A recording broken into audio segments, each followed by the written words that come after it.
celebrate. They have done it.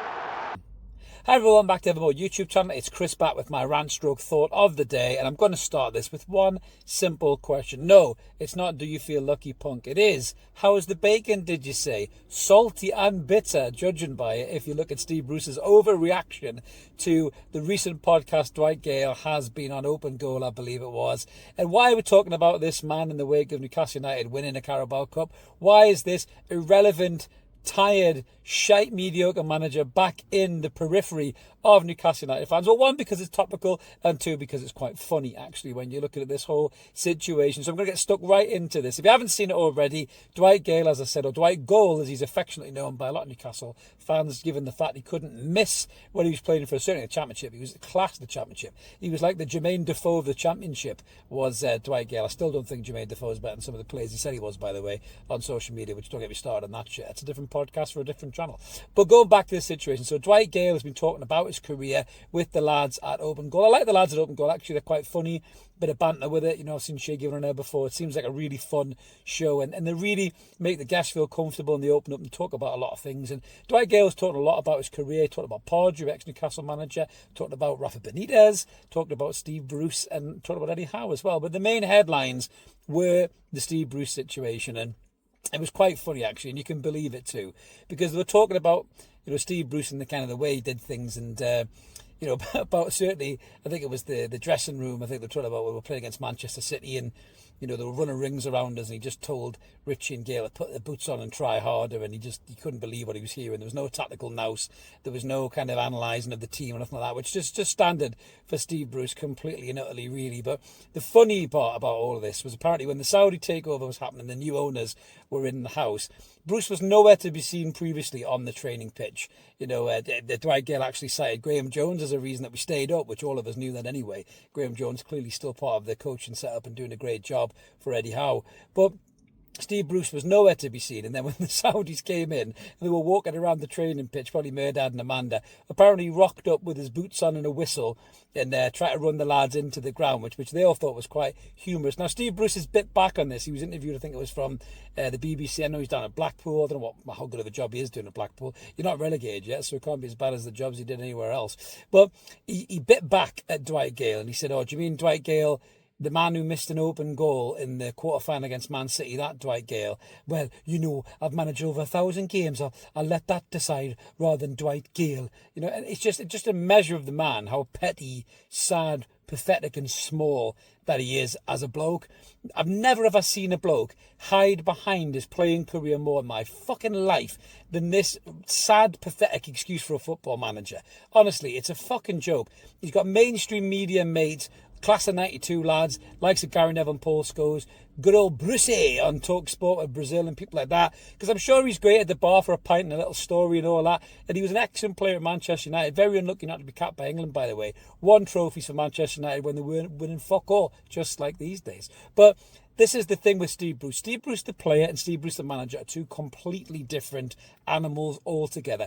As a manager, he's mediocre at best. The only measure of success he's probably had, arguably, was at Wigan and at Birmingham City. Every other club he's really been to, he's been shite. He's either left before the ink was dry on his contract, or he's been flicked out with a huge payout. Certainly what happened at Newcastle United. And what makes me laugh, even still to this day, he's got friends in the media. There's a guy in the Daily Mirror who wrote a piece by the wonder of the internet. Mark, I'll throw it up in front of you now. I think it's Mike Walters, I think it is. And he wrote, a decent man with a decent record, Stwve Bruce. And then talked about Newcastle. Well, you know, I'm a Geordie and I really wanted to make it work. And sometimes you can't make it work, you know. Because you were shit, Steve. That's why you couldn't make it work. 28% win ratio this useless bastard had before he was flicked out of Newcastle. Not before time either. He was fucking terrible. He was an awful manager. You know, Dwight Gayle's talked about the argument with Craig Hope. You know, Craig Hope even had to come out and say that he didn't hate Stwve Bruce. Stwve Bruce hated Craig Hope because he's probably the only guy who asked him the difficult questions and didn't want to be his buddy in the press conference. He was a disgrace of a manager. He said Newcastle United fans were full of hyperbole, hysteria, you know, and all that kind of stuff. And he just drew battle lines with the club straight away. He sided with Mike Ashley. Another thing that Dwight Gayle said, Rafa Benitez was very much distancing himself from Mike Ashley, but Bruce was snuggling up to Mike Ashley, and that's why Rafa was gone, and Bruce was then brought in. The whole thing it was hilarious, really. It was an accurate dissection of Stwve Bruce. And Dwight Gayle is not coming out of this bad at all. Dwight Gayle is coming out of this even better than he was beforehand. I love him even more as a player. You know, I don't think I could have loved him more when he was scoring hat-tricks left, right and centre in the Championship. Now he's dismantled this useless fucking lump of bacon. I'm over the moon. I love you even more, Dwight. You'll never shy for a pint in Newcastle, mate. Never. But, you know, the way Stwve Bruce has come back and snapped back at it is just another example as to how lucky we are to not have this useless wank at the helm of the football club. There's no way we would have won the Carabao Cup with a mediocre shit manager like this still in position. Eddie Howe, yes, you can critique him at times for his lineup and his tactics, but what Eddie Howe is everything Bruce isn't. He's articulate, he's intelligent, he's charismatic with the press, he knows how to play it to his own advantage, he protects the players, he supports the fans. You know, everything Bruce was he was combative, he was argumentative, he was antagonistic, and that's nothing that Eddie Howe is. He's the total opposite of that, and that's what makes Eddie so endearing, not just to the press but to a lot of the supporters as well. You know, you can criticise him as a manager at times tactically, and I think that's your right as a football fan. I'll always say that. But in terms of a bloke and the way he conducts himself in press conferences where he's getting ridiculous geopolitical questions thrown at him, or where he's getting asked difficult questions about the squad and his lineup, he answers it with calmness, articulation, intelligence, respect, courteousness and manners. And Bruce was nowhere near that level of class when he was the manager of Newcastle United. He was an absolute disgrace of a man. He really, really was. And he made himself to look like the victim at the end. You know, well, you know, they never really give us a chance. And I think it was because I managed Sunderland, you know. It had nothing to do with the fact you managed Sunderland, Steve. It was the fact that you were just a bit of a cock when you were the manager. And you clearly didn't know what the fuck you were doing. Everyone remember that clip? It was Isaac Hayden shrugging his shoulders going, what is it you want me to do on the side of the pitch? That's Stwve Bruce's legacy at Newcastle United. He's absolutely a waste of space. He's a skid mark on the fucking history of Newcastle United, a lump of shit that was dropped from above that landed on a relatively successful timeline, you know, obviously the last 3 years with Eddie Howe.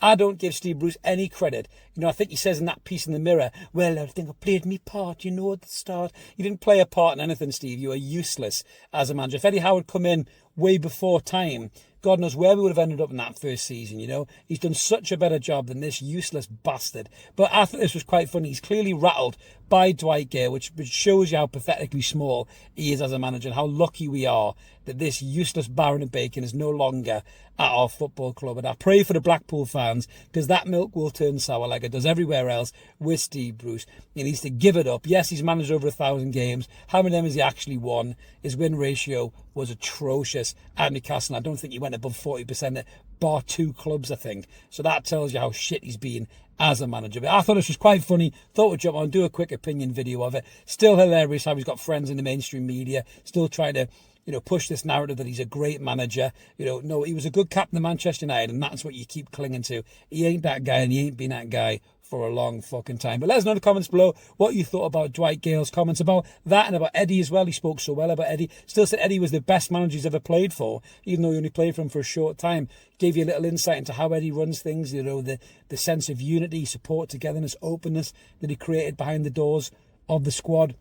And that's why we stayed up, and that's why we finished top 4, and that's why we've won a Carabao Cup. So whatever we say about Eddie Howe, whatever we question about tactics, lineups and things like that, you know, you can't deny that he's undone all the bad work that Stwve Bruce had created behind the scenes. Ask Sean Longstaff if he thinks that Stwve Bruce is a decent man, or Matty Ritchie if he's a decent man, because he sure as shit wasn't a decent man to these players when he threw them under the bus. He ruined the Longstaff's confidence as players. You know, Matty's now playing over in Toronto, and you know, Sean had to actually reach out and seek some help to pull himself back from the, you know, there's the mental fatigue that Bruce caused him by the way he behaved. That's not a decent manager. That's not even a decent human being, in my opinion. But that's my take on this, guys. Let us know what you think below. Always like to hear from you. Like and subscribe. Keep it evermore. Have a belter. We'll see you soon. All the best.